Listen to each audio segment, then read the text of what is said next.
Thank you for tuning in to Uncommon Women, a podcast that provides a platform for women of all walks of life to share their upbringings, life lessons learned, experiences, and journeys to come. Uncommon Women speaks on topics that can relate to all women. We share, we listen, we laugh, we cry, and we empower each other to be the best uncommon woman that they can be. Ultimately, we are cultivating a global movement of women supporting women. Women supporting entrepreneurship, relationships, self-love, and so much more. We inspire each other to make an impact on this world for the better. Be sure to like, share, and subscribe to Uncommon Women. Now, finally, grab a seat, get comfortable, and hear from your wonderful hosts, Shanira and Jenny Lee.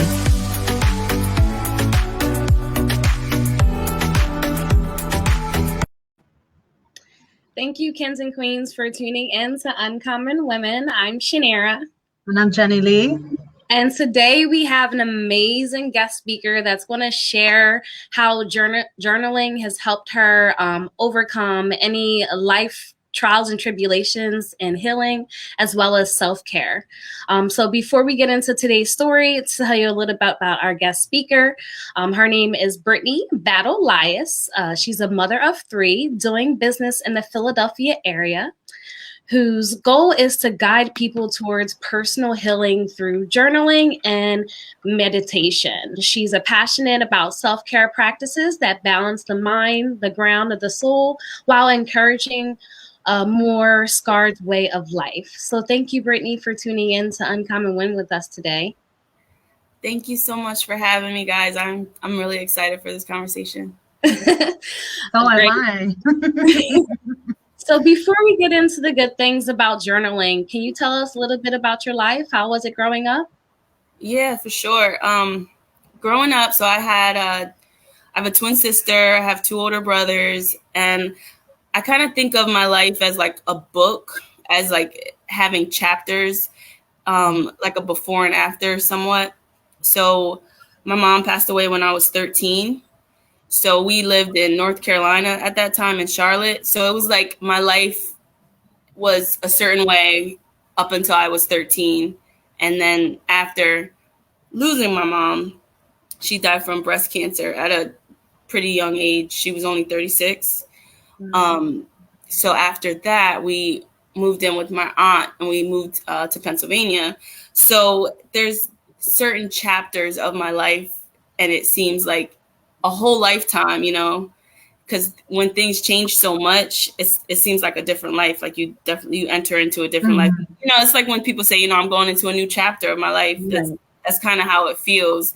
It was good and bad, you know, like that was the first loss that we experienced. So having your mom be your first major loss, you kind of don't. And then you're only being 13, you don't know what to expect. Right. Like I had never been to a funeral. I didn't know what, you know, to expect from my own self. So grief became something that I was a little ashamed about. I wouldn't openly talk about. So like, it was like a subject that like I kind of shied away from for a really long time. And after my mom passed, my aunt bought me a journal. And, you know, sometimes you just don't know what to say to someone who's grieving, especially a child. So she was, you know, she told me just to write down how I felt. And and I had a guidance counselor when I was in North Carolina when she knew my mom was sick, and she also told me to journal as well. So it was like, I feel like God gave me these little nudges in the right directions. And, you know, when things just feel right, like, you know, things just feel like this is a message for me. Right. Like I always knew that I was supposed to be writing down things. But it's crazy how much shame played into the part, because even when I wrote it down, I couldn't read it. Or like sometimes I would write how I felt down and I would just tear up the pages. So it took me years to actually start the healing process by like writing down my feelings and like actually dealing with what I was going through. And I started a online journal in 2012. Okay. And so it's 2021 now, and now I'm going through. This is the first time like I'm reading through the whole journal. Wow. And I'm in 2017 now. I've done 5 years so far, and it's just transformative. There's no feeling like just looking back on your own life and seeing yourself, your growth, the struggles you went through, the obstacles, and just knowing like that was me at some point in time. That was something I was going through, and now I'm not there. It's really transformative. So I'm going through that like right now, and it's pretty amazing. It gives yourself this strength that you didn't know you had, just to look at yourself from a distance, kind of. You see that you've been different people along the journey, and you're like, I'm really a different person now. And it's just amazing. That's something I feel like everybody should do, you know? So I kind of strayed away from the growing up part. It's okay. You did. That makes you who you are. I mean, the journaling started, I mean, even though you had a situation where, you know, your mom passed away, someone clear and dear to you, it actually molded you into healing and growth by journaling from a tragic situation. So you didn't shy away from it. Yeah. So it definitely even before my mom got sick, I had these nudges about writing. My grandmother, she always used to tell me to write anything. I used to want to be a doctor when I was a kid. I don't know. Through, you know, when you're a kid and someone says, "What do you want to be when you grow up?" Right. Yeah. I'm a doctor. Yeah. Like everything I said I would be, she's like, "No, Brittany, you're going to be a writer." And she would say that to me all the time. And I'm like, no, I want to be a doctor. Go back into the room. That's fine. So, my grandmother, she always told me that I was going to be a writer. I got distracted when the kid just jumped in the background. Okay. So do you think where does your inspiration come from in regards to writing? Do you think it was a situation like that, or was it something else? My inspiration, I just get it from life. From whether it's like raising my children or just anything, I feel like I just get inspired. But mostly from my like prayer life and meditation. So they say that like prayer is talking to God and meditation is listening. So once I used to, even just reading back on my journal from years, I would just beg. I felt like I was just like begging God to like say something to me. And I'm thinking that when God talks to you, it's supposed to be like this loud, clear voice that I'm going to hear. But I didn't realize until I started to meditate, to really get in tune with myself and to make some quiet within. That's when I realized like hearing from God is not like I thought it was at all. So like it's mostly in situations where I find myself, and it's after the fact, like, oh wow, God was really speaking to me, and in retrospect. So yeah, definitely, I'm definitely inspired by life, just by raising my kids, whatever. I feel like God can speak to me in so many ways, and I just always go to my journal with that. Like, it's like sometimes I'm like, oh, I gotta stop everything I'm doing. I gotta write this down. I don't want to forget this. And I feel like I'm so inspired mostly because I want to leave. Like right now, I'm making the book for my children so that they can have something, of me. It's okay, baby. And because I didn't have that from my mom. She passed away, and I feel like a lot of times I don't have anything to remember her by. So that inspires me deeply. That's kind of like what keeps pushing me. Everyone talks about legacy. You want to leave money for your kids. You want to leave, property for your kids. You want to do all this stuff for your kids. But if you were to leave this earth today, they would miss you. And what you could do most for them is give them something that, they can look back on. Right. They can remember, they can read and say, these are her words directly from her mouth to me, write them a letter. So I have letters that I write my kids, and I feel like that would mean a lot. All that other stuff is very important, obviously, life insurance, and if you think about if you would leaving a child without a parent, like what could support their spirit when they're down, And I'd always think about that. Like I used to be kind of so anxious about death, about thinking, because my mom, as I got older, and I'm like, my mom died at 36. Like, I'm getting kind of close to there. Like, I need to, and now I don't really move out of fear as much anymore, but just out of trust. Like, like it could happen. Like things happen, and I want to do that for my children. I want them to know me, and I want them to have something to hold on to. And then those words, they last forever. Right. I love that. Yeah, that was deep though. Can you speak on how writing has helped you, and can you give some key points to help others? I feel like writing, my process is kind of like self-therapy. If you don't have a therapist, or you don't have, time to actually find a place to go for therapy, there are ways that you can do self-therapy. And just like one method I use a lot is like free writing. So basically when you feel so heavy and you're like, I have no idea what is going on within me, I just don't feel right, I feel disconnected from myself. If you just take your pen and you start writing and just let it all out on the paper or whatever your process is, if you're on your phone, you'll find things that you didn't even know were there. And when you write it out, you're like, wow, like I didn't even know that was bothering me at this point. That I feel like that's what helps me the most, because I used to battle. I still sometimes get anxious and, deal with anxiety, but like just taking a moment to write.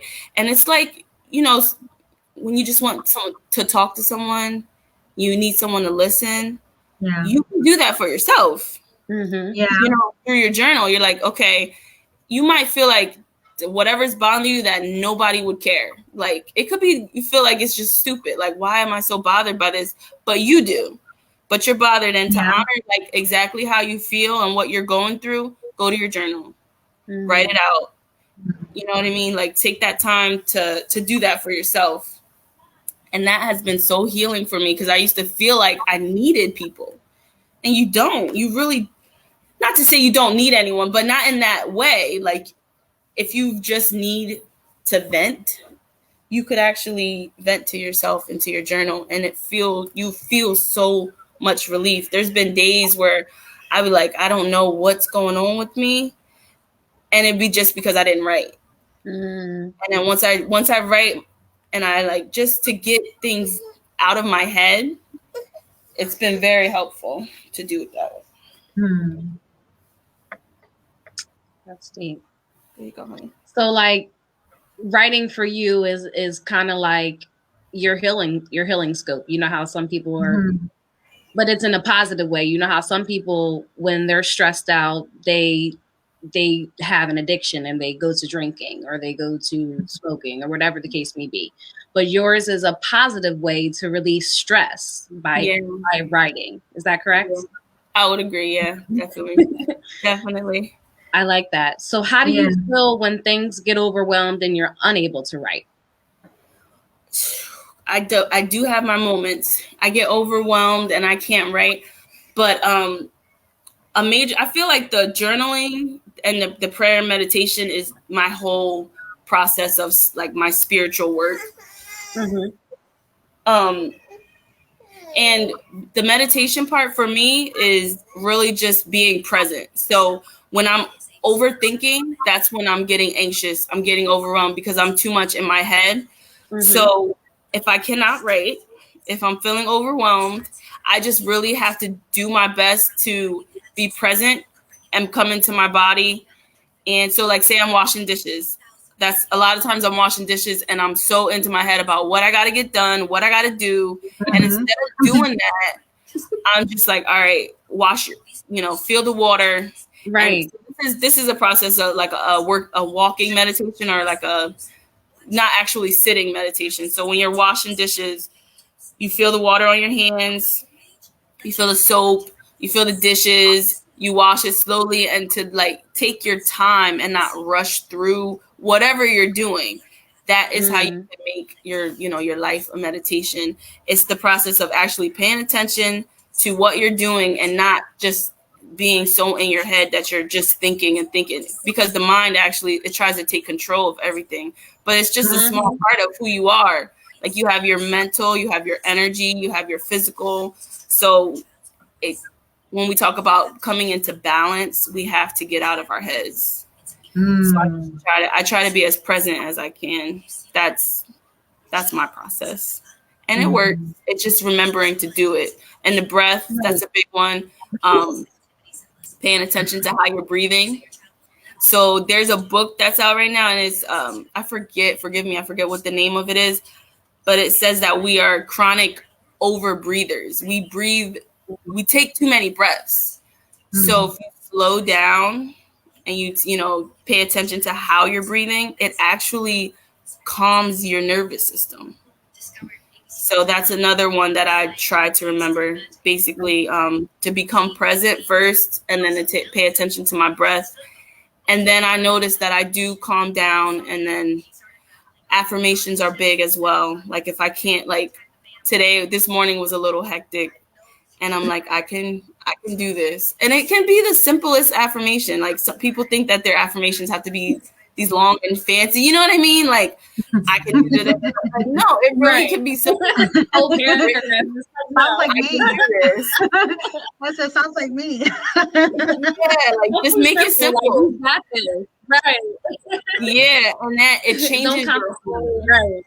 Yeah, it changes your whole energy. Like from the point of like I'm overwhelmed, I'm incapable, I can't do it, to like, no, I got this, I can do this. So and that just say it until you believe it, basically. And then it just shifts your whole atmosphere. Right. Yeah, not like that. Yeah, definitely. Yeah. So I would say those are 3 major ways that I deal with being overwhelmed, especially having small kids and trying to do so much. I tell myself, like, my main goal is to just be here for one. I got to be present. Remember your breath. And if you're still overwhelmed, I'll be like, I gotta talk to myself. It's best with affirmation. Yeah. Talk to myself. Have a pep talk with myself. Like, Brittany, I can do this. And we're right.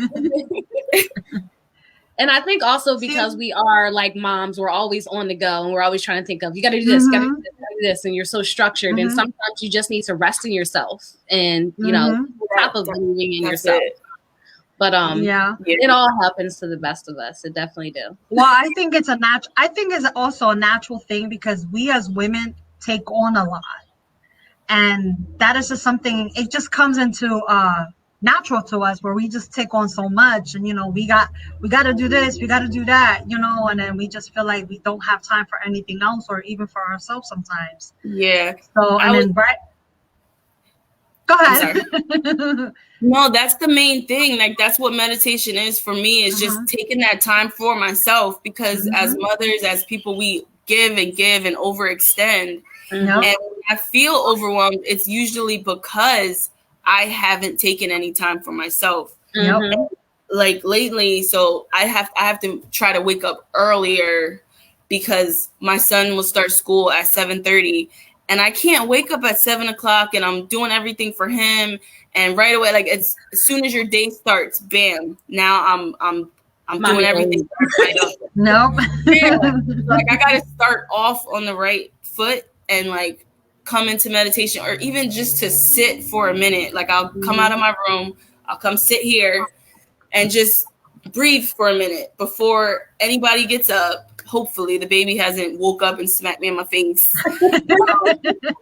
But yeah, like that's what I've been feeling lately. I need to come back into myself. And today it was like, you know what, Brittany, you're like, you're letting your energy go into too many different directions. So I'm like, get off your phone, because I give a lot of energy to my phone, and I got a lot of family, Shanera, and we're always talking, and we're all, and I'm like, connected to my phone, but I had to take some time to just be by myself. And even if there's kids around, if I'm breathing and I'm being present, then I'm not overwhelmed. I'm just here. I'm just doing what I'm supposed to do. So that's what I tried. That's my main goal. Just be here. Just be at peace. That's it. Nothing's like peace once you get peace. Once you find peace, there is no coming back. You're like, why did I ever give this up? And it was always here. Like, the peace was always there. And I just gave it away.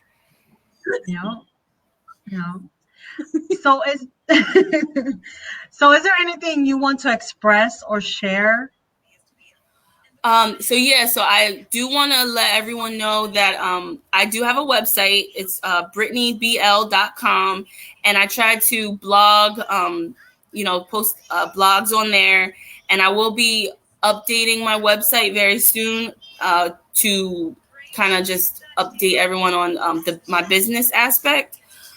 So I will be offering, hopefully by the end of the summer, energy and like meditation group retreats, and I'm working on the course. So what it's going to be is, so the one part of journaling, we talked about the healing part, but another part is just your story, like just writing down your story is healing, and I want to help other people do that. So I'm going to have a memoir coaching portion on my website. So if you want to write your story and give it to your children, I'll help you do that. It'll be like a step-by-step process. So I'm hoping to launch that by July. So I have exciting things in the works, but you can keep up with me on the website. Yay!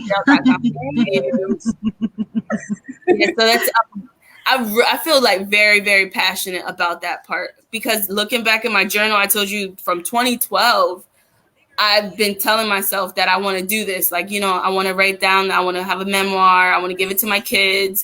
And I'm like, okay, well, I've been saying this for so long that I need to do this. And that's another powerful part of the journaling, because you'll see in the past, okay, I've been this person, I was this person, but you'll see a common thread of who you are all along. And I'm like, wow, I didn't even know that was in me all along, So that it's kind of, it's exciting. It's exciting. Yeah, it is. And I'm glad that I'm looking back, I've seen all the struggles that I've been through just reading my own journal. And I'm like, wow, I've really made it far. I made it out of that part. And now it's time. I feel like it's time for me to start, serving others. Level up. Yep. Yeah. Yeah, for sure. I'm ready. Taking it one step at a time, not overwhelming myself, and just trusting God through the whole process. Like, He won't put more on your plate than you can handle. Just stay present, stay doing what you're supposed to do, and you'll find that peace. If you won't have the peace if you're not doing what you're supposed to do, though. You know? Yeah. Well, thank you so much, Brittany, for coming on, sharing your story. Not only that, your meditation, your healing, and your journaling. And I hope that someone can take this this evening and take it to heed, because I know I'll be one of them. And we always ask this one question, and we ask all our guest speakers, what makes you uncommon? Definitely. I would say what makes me uncommon is that I'm not afraid anymore to feel whatever I'm going through and to honor the experience.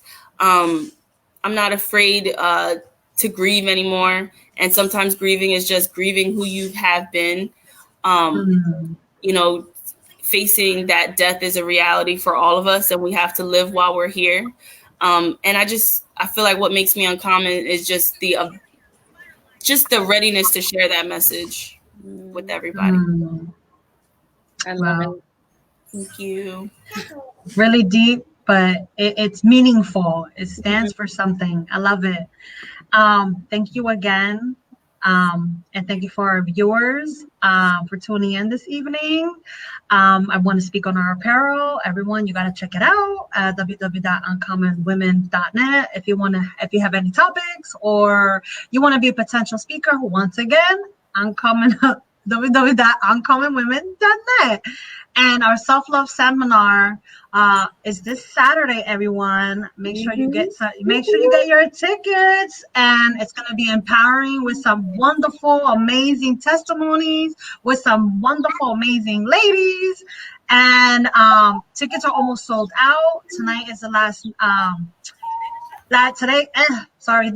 Tonight is the last evening to purchase the tickets, and next week's episode will be recorded on the 27th.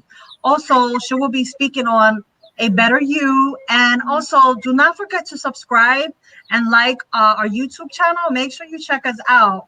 All right, and stay uncommon. Thank you guys so much.